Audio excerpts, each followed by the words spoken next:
Hari ini seharian saya itu berusaha menjelaskan bahwa Tuhan Yesus itu kadang oleh manusia dikotak-kotakkan atau diartikan dalam benak manusia itu pengertiannya itu masih sepotong-sepotong. Hari ini seharian saya mau memberikan contoh demi contoh bagaimana Tuhan Yesus itu, ini baru 5 contoh tapi Tuhan Yesus itu ternyata lebih dari segalanya itu. Ini contoh-contohnya. Yesus lebih dari keberhasilan. Yesus mengampuni dosa. Yesus sumber mujizat. Yesus memberi kelepasan. Yesus membangkitkan hidup. Tetapi Tuhan itu bukan cuma satu, tapi semuanya.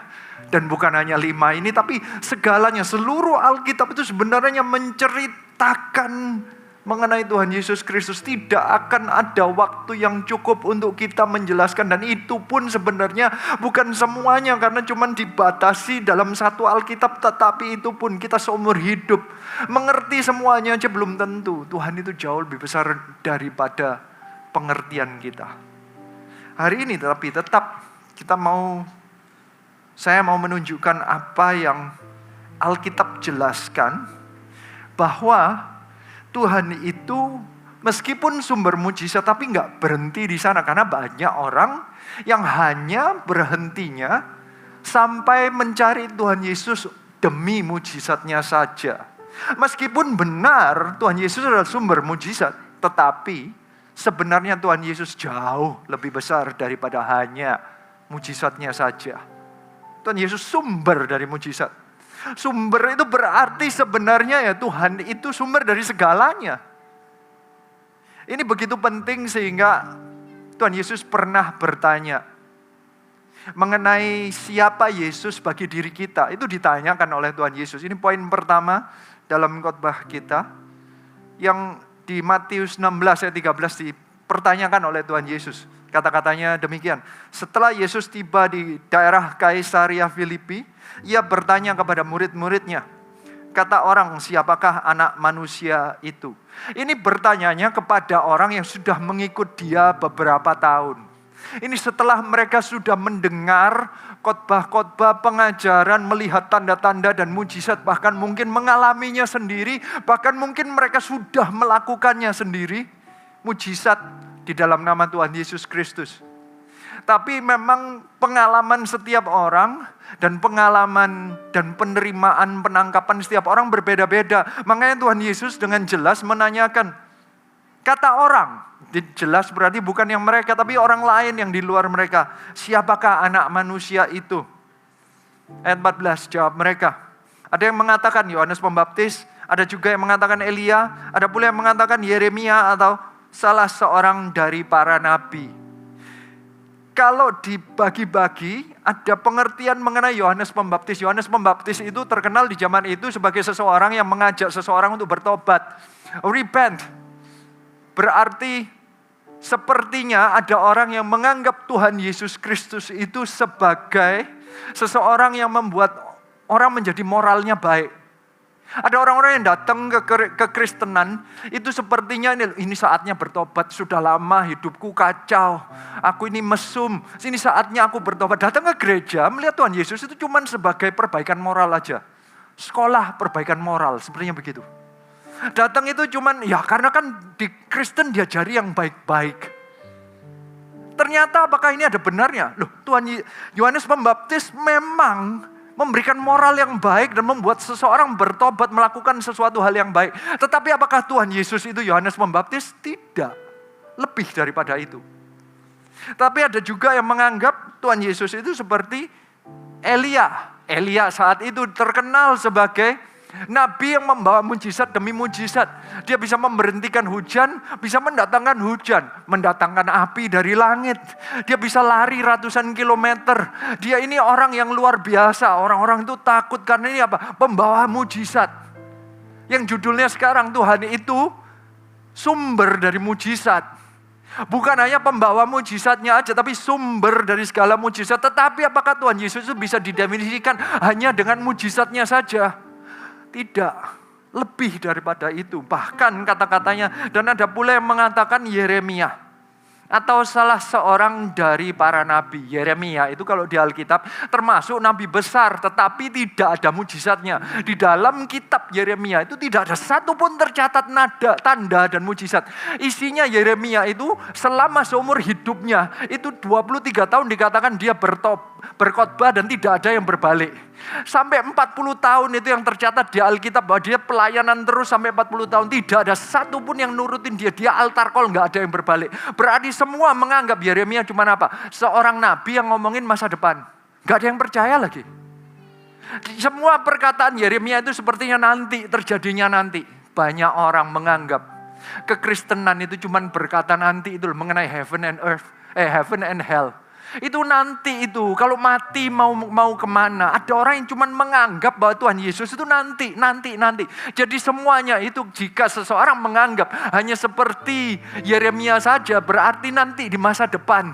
Yeremia dan para nabi itu sepertinya berkata nanti. Semuanya nanti, berarti orang-orang yang kayak begini. Datang ke gereja, mau disuruh apapun, nanti. Kalau ditanyain, ayo bergerak, ayo melakukan sesuatu, ayo melayani lebih. Nanti, saya doakan dulu. Nanti, kayaknya belum waktunya. Nanti, semua itu nanti. Kenapa? Nanti, semuanya tidak ada yang segera, tidak ada yang sekarang. Tuhan itu seperti Tuhan masa depan, bukan Tuhan zaman sekarang. Tuhan itu seperti cerita zaman lalu dan masa depan. Sekarang ini Tuhan itu sepertinya nggak ada. Sepertinya heaven and hell itu terlalu jauh. Nanti aja. Yang sekarang yang penting kan cari duit. Yang sekarang yang penting itu kan kondisi sekarang. Jadi seperti jauh begitu. Tuhan Yesus kemudian nanya lagi. Berarti itu semua dianggap salah. Tuhan tidak membenarkan semua kata-kata itu. Ayat 15 lalu Yesus bertanya kepada mereka. Tetapi katamu siapakah aku? Ini. Maka jawab Simon Petrus. Engkau adalah Mesias, Anak Allah yang hidup. Kata-kata Mesias yang muncul dari Simon Petrus, seorang nelayan di Galilea, yang mengertinya seumur hidup. Kalau seorang Yahudi di Galilea itu, kalau dia seorang nelayan, hidupnya itu cuman mengertinya mengenai Alkitab Perjanjian Lama dan kenelayanan. Nggak ada yang lain yang dia pelajari, nggak ngerti apa lain. Semua kehidupannya itu cuma mengerti mengenai Perjanjian Lama dan nelayan. Hidupnya cuma dua itu. Dan Perjanjian Lama yang dia pelajari sejak kecil, dia nggak ada sekolah yang lain. SD mereka adalah duduk, mendengarkan dan menghafalkan. Bahkan dia bila perlu dia tuh hafal setiap kata-kata yang Perjanjian Lama. Mungkin dia suruh ngafalin yang Mazmur, mungkin dia suruh ngafalin apa. Tapi karena mereka kebanyakan tidak bisa baca, tidak bisa tulis, semuanya berdasarkan seorang ngomong disuruh ngafalin, dengerin. Dia itu cuman mengertinya Perjanjian Lama. Dan di Perjanjian Lama dari dahulu, mulai dari Kejadian sampai Maleakhi, itu isinya itu cuman menuju satu nubuatan, yaitu nantinya akan ada Mesias yang akan datang. Dari permulaan anaknya Daud, nanti ada yang menghancurkan kepalanya iblis. Nanti yang namanya the servant king di Yesaya, itu nantinya ada raja yang akan melayani, yang akan mengabarkan kabar baik, yang nantinya akan menderita untuk kita. Itu semua ada nantinya. Yang namanya anak Daud, raja di atas segala. Nanti raja yang tidak akan turun dari tahtanya Raja Daud itu nanti akan muncul. Ini yang diharapkan oleh seluruh orang Israel, seluruh orang Yahudi di zaman itu. Dan itu namanya, sebutannya dikumpulkan jadi satu, namanya Mesias. Berarti begitu yang Petrus berkata, engkau adalah Mesias, berarti Tuhan Yesus adalah jawaban dan seluruh pengharapan dan semua yang mereka tunggu-tunggu dan semua masa depan yang mereka harapkan. Semua, segalanya sebenarnya. Mesias itu bagi orang Yahudi adalah segalanya. Bukan cuman pembawa kabar baik, bukan cuman pembawa mujizat, bukan cuman seseorang yang membawa moral yang baik, bukan cuman pengajaran yang indah, bukan cuman memberikan nubuatan masa depan, tetapi jawaban dari segala yang ada. Bahkan ditambahin lagi, anak Allah yang hidup. Petrus memberikan sesuatu yang begitu luar biasa sehingga ayat 17 kata Yesus kepadanya, berbahagialah engkau Simon bin Yunus, sebab bukan manusia yang menyatakan itu kepadamu, melainkan Bapakku yang di sorga. Dengan jelas satu perikop ini menjelaskan bahwa banyak orang yang sudah mendengar mengenai Yesus, bahkan kebanyakan orang Kristen sudah, tetapi pemikirannya dan penangkapannya tentang siapa Yesus itu berbeda-beda. Dengan pengertian yang berbeda-beda, ternyata ada sikap hati yang berbeda mengenai siapa Yesus itu akan membuat tindakannya juga berbeda. Kelihatan sekali dari apapun yang mereka lakukan. Saya tadi memberikan beberapa contoh bahwa seseorang yang menangkap Tuhan akan menyembah Tuhan dengan segenap hati, segenap kekuatan, segenap jiwanya. Jika sudah mengerti siapa sebenarnya Tuhan itu, dia nggak akan tahan-tahan karena Tuhan segalanya. Buat apa engkau nahan lagi? Seseorang yang masih kalau diajak melayani, diajak untuk menyembah Tuhan, masih nanggung-nanggung gitu sepertinya ya. Masih nanti ya tunggu dulu. Berarti ada pengertian yang belum seperti yang Tuhan rindukan kita mengerti siapa dia. Tuhan itu rindu memberikan kita mujizat. Siapa yang percaya katakan amin. Tetapi ada orang yang cuman menunggu Tuhan Yesus itu memberi mujizatnya saja. Makanya di poin kedua, Yesus bukan hanya pembawa mujizat. Ini cerita mengenai seseorang yang disembuhkan oleh Tuhan Yesus Kristus. Seseorang yang sudah menerima mujizat. Cerita ini dengan jelas menunjukkan bahwa mujizat itu bukan akhir dari suatu cerita. Jika tujuan Tuhan Yesus Kristus datang ke bumi, membentuk gereja, itu mengadakan acara supaya kita mujizat, berarti ceritanya orang yang menerima mujizat ya selesai sampai di situ. Tapi ini ada satu cerita mengenai seseorang yang buta sejak lahir. Ceritanya itu dijelaskan, tapi itu cuman beberapa ayat. Tapi cerita sesudah dia menerima mujizat, diceritakannya itu mulai dari ayat 8 sampai 38 di Yohanes 9. Ceritanya itu ayatnya itu panjang sekali, menjelaskan mujizatnya itu singkat. Menjelaskannya itu cuma pertanyaan. Murid-murid tanya, ini orang buta sejak lahir, ini dosanya siapa? Dan Tuhan Yesus tiba-tiba cuma menjawab, enggak, bukan dosanya siapa-siapa. Cuman orang itu dibuatin itu saya mau ngomong keluarnya lumpur ya, apa sih? Lempung. Enggak enak bahasa Jawa ya. Apa sih? Ya itu pokoknya dibuatin, ditempelin di mukanya, kemudian disuruh cuci, disuruh dan dia sembuh. Itu ceritanya cuma beberapa ayat, 10. Tapi ada 30 ayat yang menceritakan kehidupan orang ini setelah menerima mujizat. Ini dengan jelas bahwa Alkitab itu menjelaskan bahwa mujizat itu bukan akhirnya. Kalau cuma menerima mujizat, Tuhan itu memberikan mujizat sepertinya ya kayak biasa saja. Mujizat itu bukan akhirnya, itu cuma salah satu alat, salah satu jalan yang ujung-ujungnya mestinya adalah salvation, bukan survival. Bukan cuma bertahan hidup, bukan cuma menyelesaikan masalah, tetapi keselamatan yang dikejar. Tugas Tuhan Yesus Kristus datang ke bumi itu bukan untuk memberikan berkat demi berkat yang mestinya mujizat demi mujizat. Bukan hanya kalau orang ada yang sakit terus kemudian disembuhkan. Bukan hanya seorang ada lagi masalah, ada hutang terus kemudian dikeluarkan dari hutang. Bukan cuman gara-gara itu kalau ada masalah keluarga diselesaikan setelah itu selesai. Enggak, ujung-ujungnya ternyata diceritakan mengenai keselamatan. Ini diceritakan dengan sangat amat detail. Menunjukkan betapa pentingnya kesembuhan itu. Iya, Tuhan menyembuhkan, tetapi itu bukan akhirnya. Saya ceritakan mengenai kesembuhannya di Jumat Agung yang lalu. Jadi ini cerita keterusannya. Berarti kesembuhan itu apakah luar biasa? Iya, luar biasa, tapi itu cuma tanda. Tanda dari apa? Bahwa pesan mengenai Tuhan Yesus Kristus itu sangat penting. Ujung-ujungnya keselamatan. Salvation. Itu tujuannya Tuhan Yesus. Saya ajak Anda lihat ya, Yohanes 9, mulai dari ayat 8. Ceritanya panjang, tapi gak apa-apa ya, ikutin karena ini saya gak akan ceritakan semua, hanya poin-poin tertentu saja. Anda biar menikmati bahwa Alkitab itu menjelaskan dengan satu tujuan. Ceritanya panjang banget. Padahal banyak orang itu datang ke gereja, minta berdoa kepada Tuhan Yesus mengenai mujizatnya doang. Berhenti sampai di mujizat. Padahal setelah ada mujizat ini orang yang buta sejak lahir menerima mujizat yang begitu luar biasa. Cerita berikutnya jauh lebih penting menurut Alkitab.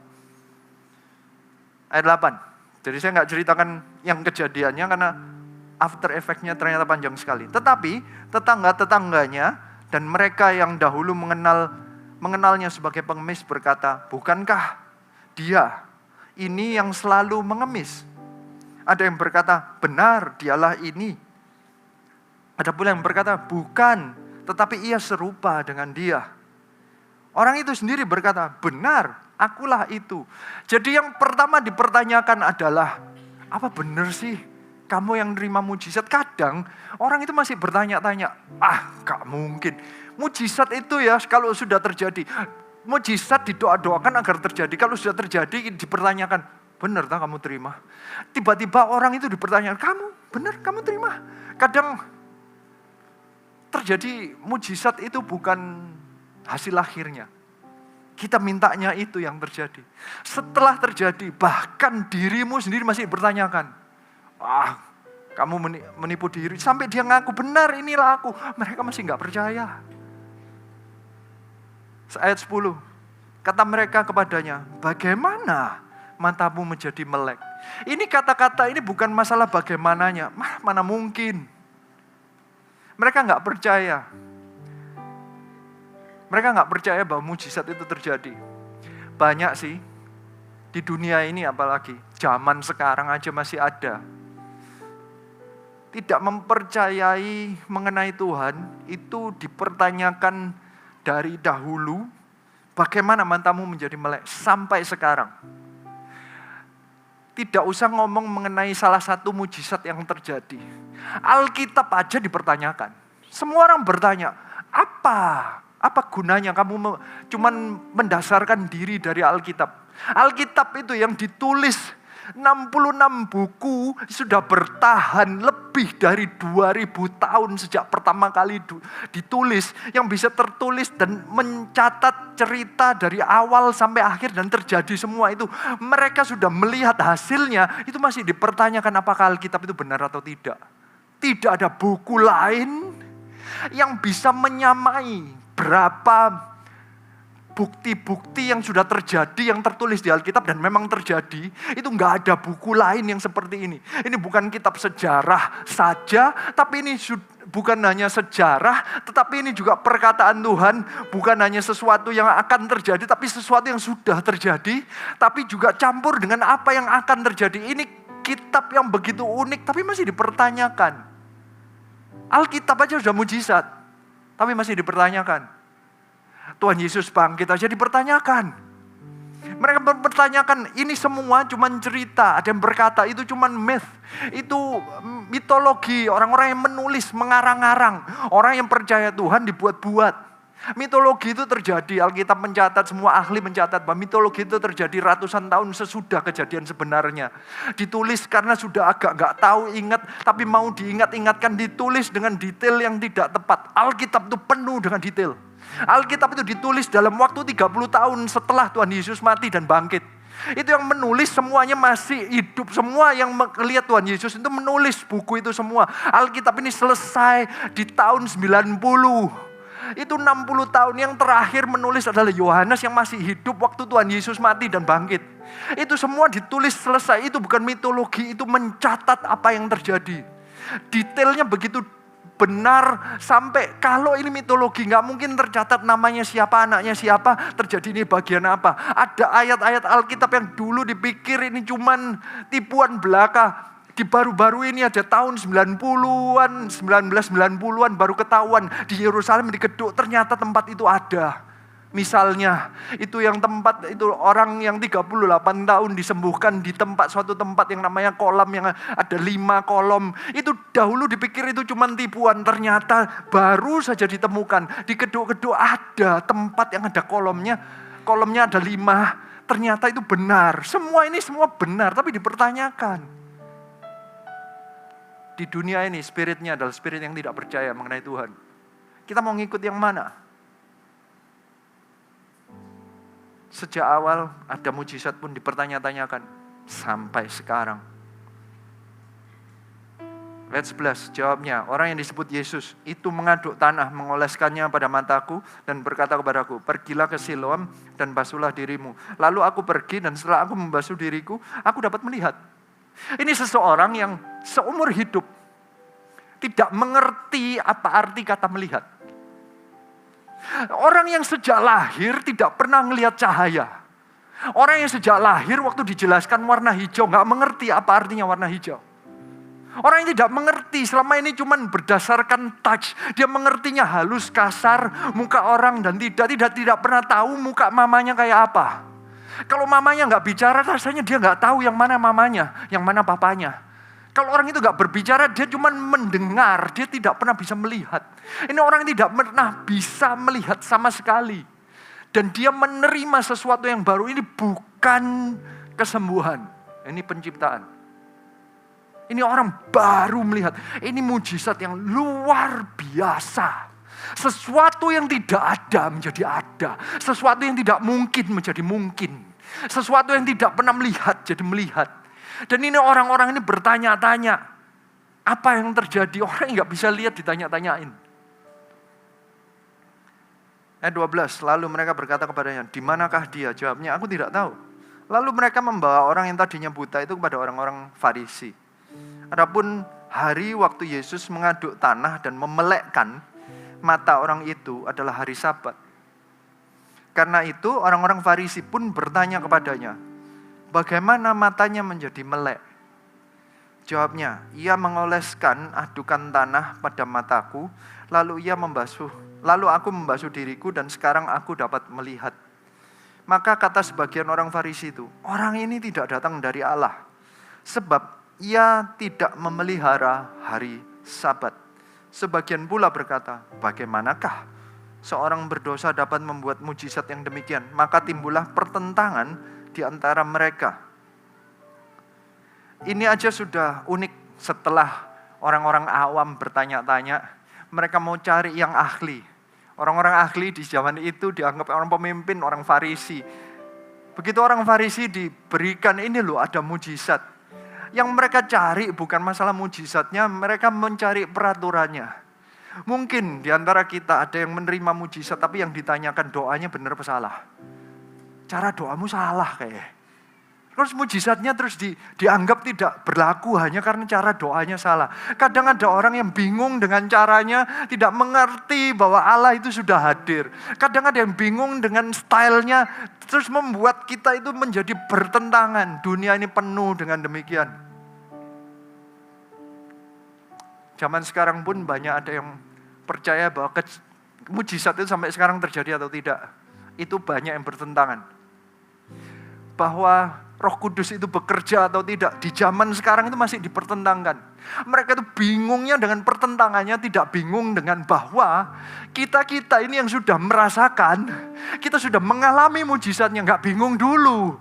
Gak bingung pertentangannya. Orang yang melek ini, setiap kali ditanya, dia tuh selalu konsisten. Dia gak bingung, oh iya ya hari Sabat ya. Dia gak bingung itu, dia ngomong, dahulu saya tidak bisa melihat, sekarang saya melihat. Ditanyain orang, diragu-raguin. Ini orang gimana caranya. Dia gak peduli caranya. Pokoknya kan saya sudah melek, mata saya bisa melihat.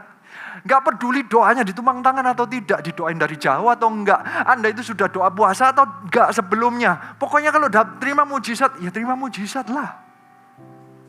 Banyak orang yang sering mempertanyakan stylenya dahulu. Tuhan itu loh kalau mengadakan mujizat tidak pernah dengan satu cara. Ini satu-satunya yang pakai mengaduk tanah kemudian ditempelin mata. Ada yang cuma diteriakin, ada yang diomongin 2 kali, macam-macam. Jadi ternyata bukan teknik. Orang ini cuma mau tahu hasilnya, bahwa dia itu sekarang sudah melihat. Ayat 17, lalu kata mereka pula kepada orang buta itu, dan engkau, apakah katamu tentang dia? Karena ia telah memelekkan matamu.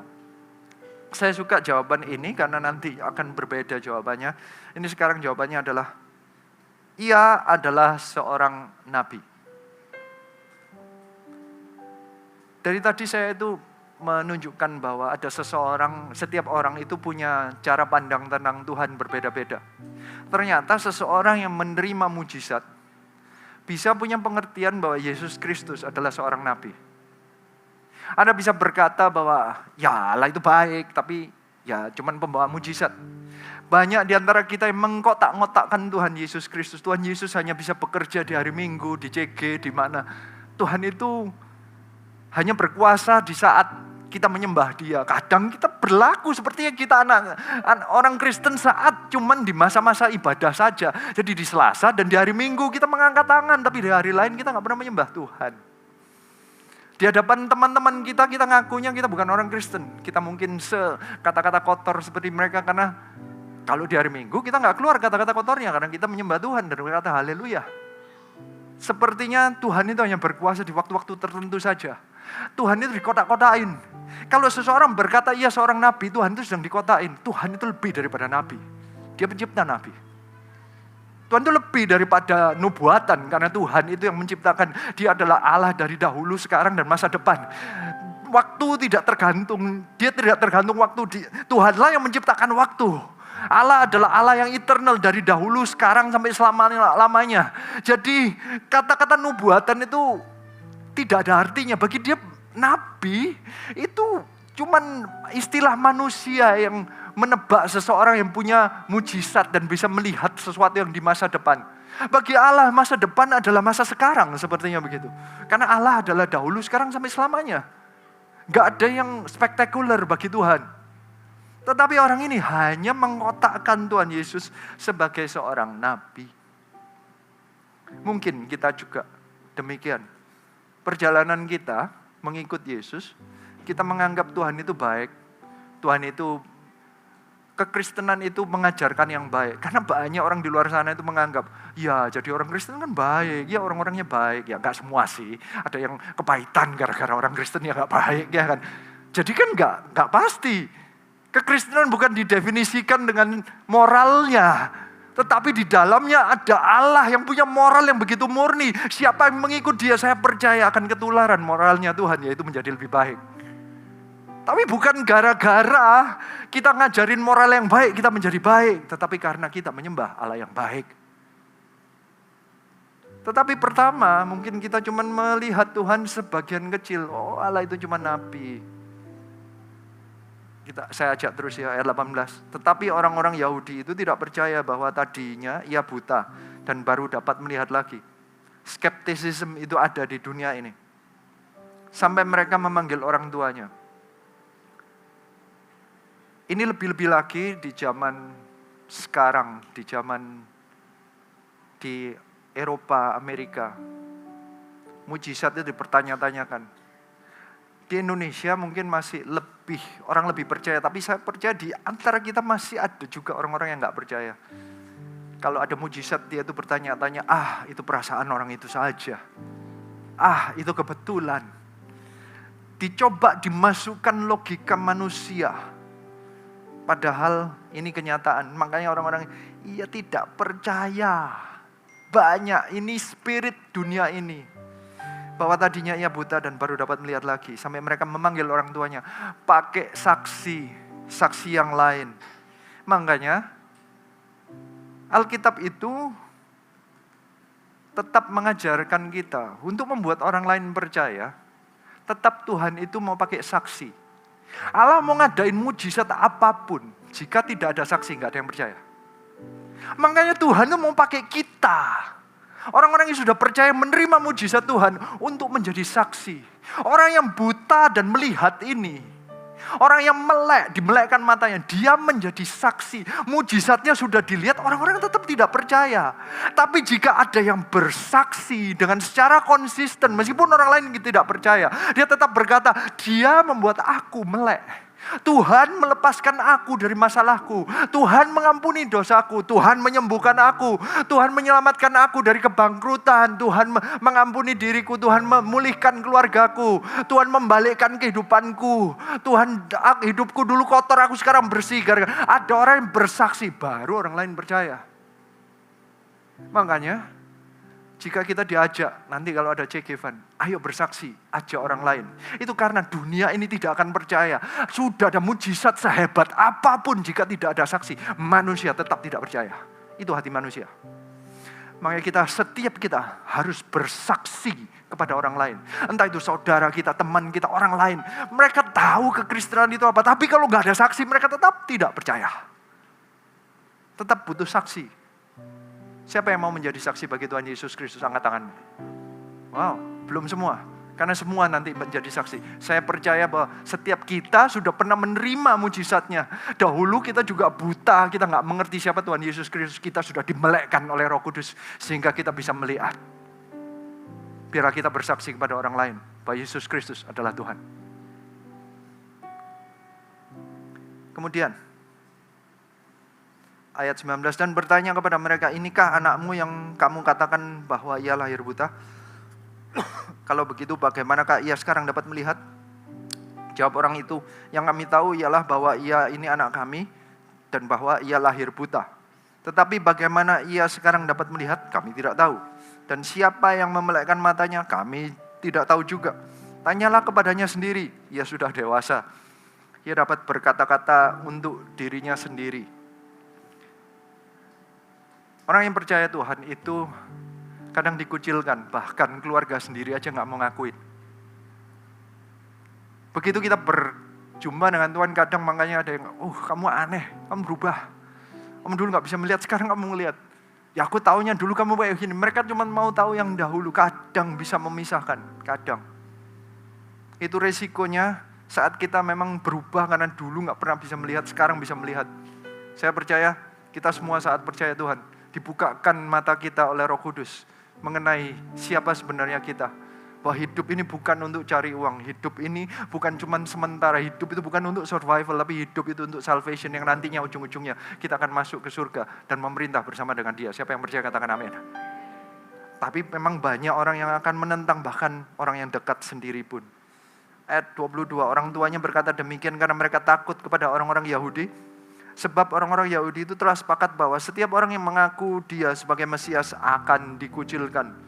Banyak orang yang tidak percaya Tuhan Yesus, bukan tidak percaya bahwa Yesus adalah Tuhan, tapi memikirkan hal-hal yang lain. Mereka memikirkan politis. Orang Yahudi saat itu, orang Farisi, merasa mereka menang-menangan pengikut. Ada yang tidak mau mengakui Tuhan hanya karena nanti secara politis mereka rugi.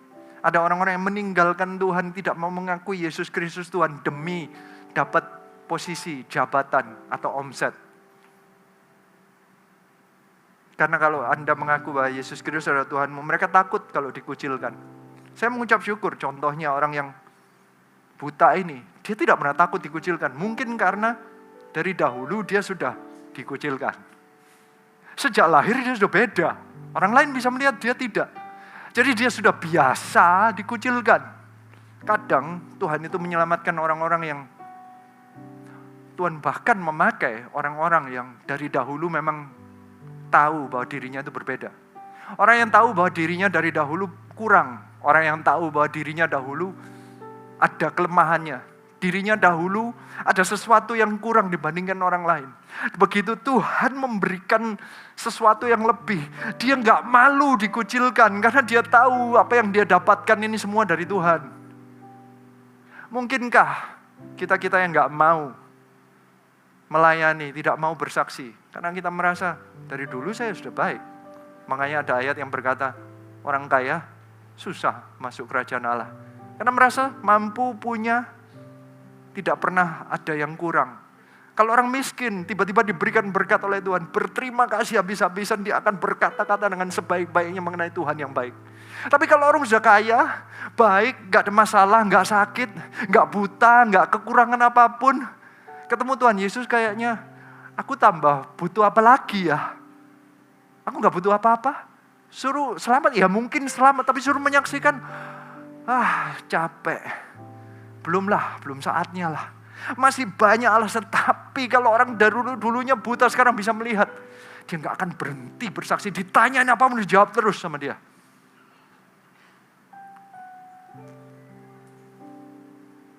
Ayat 24. Lalu mereka memanggil sekali lagi orang yang tadinya buta itu dan berkata kepadanya, Katakanlah kebenaran di hadapan Allah. Kami tahu bahwa orang itu orang berdosa. Ini ditanyain oleh agama, kepala agama. Menyebut-nyebut nama Allah, kemudian menuduh. Kami tahu bahwa orang itu orang berdosa. Tiba-tiba gak ada hubungannya dengan mengenai orang ini. Tiba-tiba kita ini orang Kristen kadang menerima jeleknya dalam tanda kutip. Karena apa? Roh antikris itu memang tidak suka dengan Kristus. Ujung-ujungnya sebenarnya mereka itu mau menuduh bahwa Kristus itu gak benar. Kan begitu, itu roh antikris. Tapi kita yang mendapatkannya, orang Kristennya. Kita ini ujung-ujungnya yang ditanya, akui bahwa Yesus Kristus itu gak benar. Kan begitu. Gak ada urusannya dengan kita. Kita ini cuma menerima berkatnya aja tetapi ikut mendapatkan tekanan. Hanya gara-gara orang yang kita percayai. Saya suka jawabannya orang buta ini yang sudah melihat. Ayat 25 jawabnya. Apakah orang itu berdosa? Aku tidak tahu. Tetapi satu hal aku tahu. Yaitu bahwa aku tadinya buta. Sekarang dapat melihat. Kita kalau disuruh ngaku ya apapun mengenai Tuhan Yesus Kristus, kita bersaksinya simple. Kamu mau berkata apapun mengenai Tuhanku, terserah kamu. Yang penting dahulu kalau saya sendiri, saya dulu orang yang berhutang. Tuhan sudah keluarkan saya dari hutang. Itu yang saya bisa saksikan. Kalau Anda mau bersaksi, sebentar lagi kita ada CG Fund. Bersaksilah mengenai kebenaran yang Anda alami bersama dengan Tuhan. Anda gak perlu berdebat teologi dengan mereka. Anda saksikan betapa baiknya Tuhan itu. Apa yang Anda tahu, katakan dengan keyakinan. Anda jangan pernah takut untuk bersaksi, karena itu sudah terjadi atas kehidupan Anda. Katakan bahwa dahulu saya tidak mengerti, bahwa saya ini butuh diselamatkan. Dulu saya berdosa, sekarang saya tidak, karena Tuhan ampuni saya. Itu kenyataan, dan itu yang Anda perlu saksikan. Siapa yang mau bersaksi sekarang? Coba angkat tangan. Wow, masih ada yang belum mau. Siapa yang mau menjadi saksi Tuhan? Sekali lagi, ayo angkat tangan. Wow, paling enggak makin bertambah. Anda tidak perlu menyaksikan mengenai teologi, Anda jangan berdebat dengan orang lain. Katakan apa yang Anda bisa katakan, ini kesaksian Anda. Ayat 26, kata mereka kepadanya, apakah yang diperbuatnya kepadamu? Bagaimana ia memelekkan kamu? Ayat 27 jawabnya, telah kukatakan kepadamu, dan kamu tidak mendengarkannya. Mengapa kamu hendak mendengarkannya lagi? Barangkali kamu mau menjadi muridnya juga. Kalau kata-kata juga berarti orang ini sudah mulai mengaku. Orang buta yang melihat ini sudah mulai mengaku bahwa dia adalah muridnya Yesus. Karena dia berkata, kamu juga mau jadi muridnya ya. Di tengah kita ditekan, malah terjadi pertumbuhan. Tadi cuman mengakunya nabi. Sekarang dia sudah mulai membela. Dengan membela dia berkata, aku ini murid, kamu juga tahu. Dia malah berani menantang. Tadinya cuma ngomong begini, begitu. Sekarang sudah berani. Kamu gak sekalian jadi murid ya? Ajak sekalian datang ke CG. Di tengah-tengah orang menentang, malah kita ini malah yakin. Malah kita tahu, ternyata memang Yesus itu benar. Dia ini juga merasakan demikian. Ayat 28, sambil mengejek mereka berkata kepadanya, engkau murid orang itu, tetapi kami murid Musa. Kami tahu bahwa Allah telah berfirman kepada Musa, tetapi tentang dia itu kami tidak tahu dari mana ia datang. Jawab orang itu kepada mereka, aneh juga bahwa kamu tidak tahu dari mana ia datang, sedangkan ia telah memelekkan mataku. Kita tahu bahwa Allah tidak mendengarkan orang-orang berdosa, melainkan orang-orang yang saleh dan yang melakukan kehendaknya. Dari dahulu sampai sekarang tidak pernah terdengar bahwa ada orang yang memelekkan mata orang yang lahir buta. Jikalau orang itu tidak datang dari Allah, ia tidak dapat berbuat apa-apa. Tiba-tiba orang yang tidak pernah berkhotbah kepada orang lain, kerjaannya itu cuma minta-minta. Ini orang buta. Tetapi gara-gara ditekan, tiba-tiba dia bertumbuh. Dari seseorang yang cuman berkata dia nabi. Dia cuman jawab kejadian. Lama-lama dia berkata, aku ini murid. Lama-lama dia bisa berkhotbah. Dia berkata bahwa Allah itu cuman memberkati orang yang saleh. Allah cuman mendengarkan orang yang mengadakan mujizat itu yang pasti datang dari Allah. Jadi tiba-tiba dia bersaksi, Yesus itu datangnya dari Allah. Di tengah-tengahnya. Saya percaya. Kita ini waktu diajak untuk CG Fund, di CG dan lain-lain. Itu adalah tujuannya supaya kita bertumbuh di dalam Tuhan. Saat Anda sedang berbincang-bincang dengan orang yang tidak percaya kepada Tuhan, Anda tiba-tiba lebih mengerti siapa Tuhan itu. Karena cara pandang mereka itu sangat amat aneh. Dan kita makin mengerti dan makin menikmati. Aduh Tuhan, thank you ya, Tuhan sudah memberikan aku pengertian ini. Tiba-tiba orang yang tidak pernah terlatih dalam sekolah apapun karena dia buta sejak lahir. Dia nggak dilatih apapun juga kecuali minta-minta. Dia bisa berkhotbah dengan logika yang begitu luar biasa. Logikanya, jika orang itu tidak datang dari Allah, ia tidak dapat berbuat apa-apa. Ini membuat orang Farisi itu langsung diam. Gak bisa berdebat dengan orang ini. Cuman bisa marah aja. Jawab mereka, engkau ini lahir sama sekali dalam dosa dan engkau hendak mengajar kami. Dia gak bisa jawab, cuman bisa menghina. Tiba-tiba yang diarah-arahkan adalah maunya membenci Yesus, akhirnya kita yang dihina-hina. Wah, orang Kristen itu parah. Yang disalah-salahkan kita. Loh kamu loh kurang doa. Ya pokoknya tiba-tiba yang salah gitu. Makanya siapa yang merasa bahwa jadi orang Kristen itu ada standar yang lebih tinggi? Gak ada ya? Saya merasa itu. Kayaknya di keluarga Anda, kalau Anda yang pertama orang Kristen, Anda yang dituntut lebih baik lagi. Anda marah sekali itu diingat-ingat seluruh keluarga Anda. Anda nadanya naik sedikit, sudah dikatakan Anda datang terlambat aja. Orang Kristen kok terlambat gitu. Kayak sepertinya semua itu salah. Karena mereka gak punya cara lain kecuali menghina. Tiba-tiba orang ini dihina aja. Kok lahir sama sekali dalam dosa. Tiba-tiba disalah-salahkan. Ini orang sudah, ya sepertinya dihinanya mungkin, kamu itu pendek, begitu ya. Tiba-tiba dia, kamu itu gendut, ya nggak tahu ya, maafkan ya. Kamu itu loh hitam gitu loh. Kamu loh cadel, nggak tahu ya apapun. Tiba-tiba keluar yang jelek-jelek yang keluar. Itu salah satu salib yang kita terima. Siap-siap terima ya. Nanti kalau kecegevan, kalau dikata-katain orang, mereka sebenarnya nggak menghina Anda. Karena sebenarnya mereka nggak bisa menolak bahwa Yesus Kristus adalah Tuhan. Tetap bersaksi siapa Tuhan itu. Bahkan kata-katanya, lalu mereka mengusir dia keluar.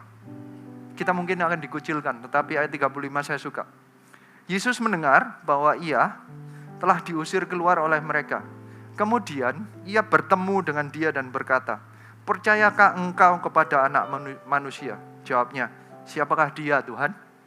Supaya aku percaya kepadanya. Kata Yesus kepadanya, engkau bukan saja melihat dia, tetapi dia sedang berkata-kata dengan engkau. Dialah itu. Katanya, aku percaya Tuhan. Dari tadi, orang yang sama sekali gak kenal apa-apa, memanggilnya nabi. Kemudian mulai berkata, aku muridnya. Terakhir, aku percaya Tuhan. Lalu ia sujud menyembahnya. Dari ayat 8 sampai 38. Alkitab dengan jelas meng-highlight, memberikan sorotan bahwa orang sudah terima mujizat. Itu gak akan ada artinya jika dia tidak percaya Tuhan.